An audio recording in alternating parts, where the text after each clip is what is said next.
Dear friends, आज हम इस स्टोरी को ग्रामेटिकली एनालाइज करते हैं और इसको ट्रांसलेट करते हैं।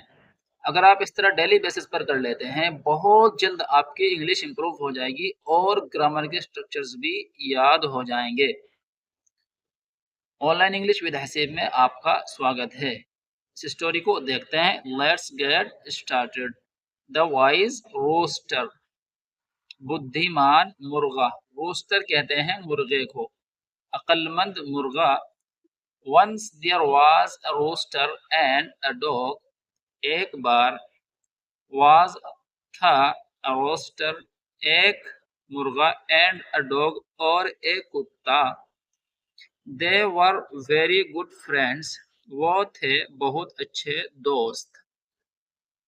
One day, एक दिन, they were traveling. वो सफर कर रहे थे to town, शहर की तरफ। थ्रू अ फॉरेस्ट, एक जंगल से, एक जंगल के थ्रू यानी एक जंगल से। ये सेंटेंस हमारा यहाँ से लेकर और यहाँ तक ये हमारा पास्ट कंटिन्यूअस का टेंस है, क्योंकि वर्ब के साथ आईएनजी फॉर्म आ रही है।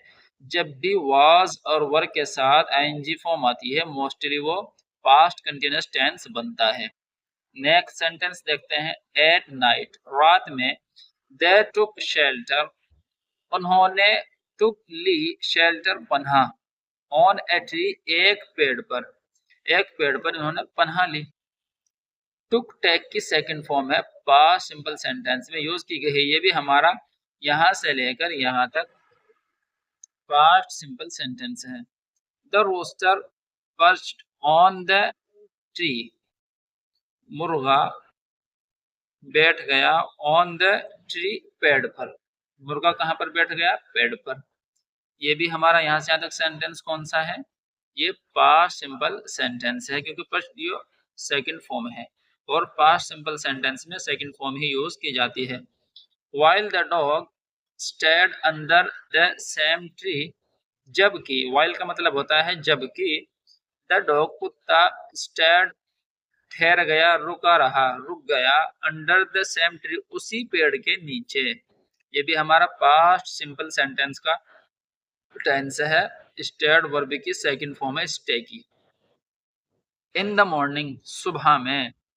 The rooster gave a loud crow, drawing the attention of a wild fox. सुबह में मुर्गे ने दी एक जोरदार बांग। क्रॉ कौवे को भी कहते हैं और बांग को भी कहते हैं। बांग वो कहलाती है जो मुर्गा आवाज निकालता है सुबह के टाइम में, मोस्टली उसको क्या कहते हैं? बांग। मुर्गे ने, गेव दी, गिव की सेकंड फॉर्म है, पास्ट सिंपल सेंटेंस में यूज की गई है।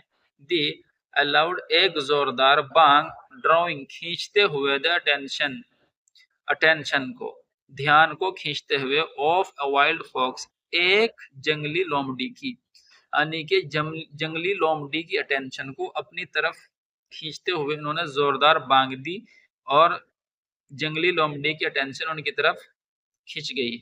The fox made a plan to make a good meal of it. लोमड़ी ने बनाया एक प्लान, टू मेक, बनाने का, a good meal, एक अच्छा खाना, of it, इसको।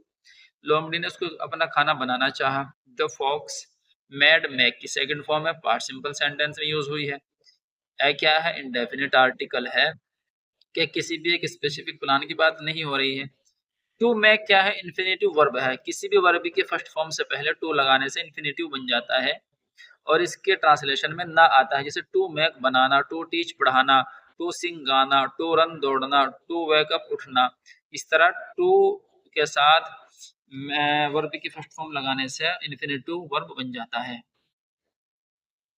अ गुड मील ऑफ इट, यानी इसको अच्छा खाना उसने बनाना चाहा। सो इसलिए ही वेंट टू द रोस्टर, वह गई मुर्गे के पास, एंड और स्टार्टेड प्राइजिंग हिम, और शुरू कर दिया तारीफें करना उसकी, लोमड़ी ने। ही सेड, उसने कहा, माय डियर फ्रेंड, मेरे प्यारे दोस्त, your voice is very sweet and melodious, आपकी आवाज है बहुत मीठी और मधुर, यानी आपकी आवाज बहुत मीठी और सुरीली है। आई रिक्वेस्ट यू, मैं आपसे रिक्वेस्ट करती हूँ, to please come with me, please आइए विद मी मेरे साथ, टू माई हाउस मेरे घर, एंड और सिंग अ सॉन्ग गाइए एक गाना, फॉर माई फैमिली मेरी फैमिली के लिए। बट लेकिन द रोस्टर मुर्गा वाज था वेरी वाइस बहुत बुद्धिमान, एंड इंटेलिजेंट और होशियार।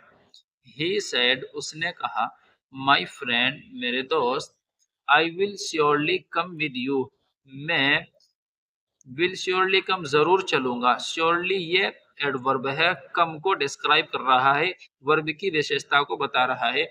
जो भी वर्ब की विशेषता को बताए कि वर्ब कैसे हुआ है कैसे होगा, उसको एडवर्ब कहते हैं। ये बता रहा है कि मैं जरूर जाऊंगा विद यू तुम्हारे साथ, बट लेकिन फर्स्टली लेकिन पहले, you will have to talk आपको बात करनी होगी। हैव टू टॉक ये एक मॉडल वर्ब है जो बताता है कंपल्जन को डिनोट करता है, यानी कि आपको बात करनी ही पड़ेगी। टू माई सेक्रेटरी मेरे सेक्रेटरी से, who is under the tree जो है पेड़ के नीचे, जो है नीचे पेड़ के। ये रिलेटिव प्रोनाउन भी कहलाता है हु, यहाँ पर जो काम कर रहा है, और ये क्लॉज बन रहा है यहाँ से यहाँ तक का। हियरिंग द कन्वर्सेशन सुनकर बातचीत को सुनकर, वार्तालाप को सुनकर, द डॉग वॉक अप कुत्ता उठ गया, एंड और स्कैर्ड द फॉक्स अवे डराकर लोमड़ी को भगा दिया।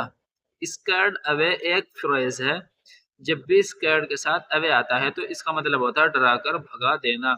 स्कैर्ड अवे डराकर भगा दिया द फॉक्स लोमड़ी को। यहाँ पर हमारी स्टोरी कंप्लीट हो जाती है। हमने इसको ग्रामेटिकली भी समझा है और इसको ट्रांसलेट भी किया है। क्या फ्रेंड्स, डेली बेसिस पर इस तरह करने से हमारी ग्रामर और इंग्लिश बहुत जल्द इंप्रूव हो जाएगी।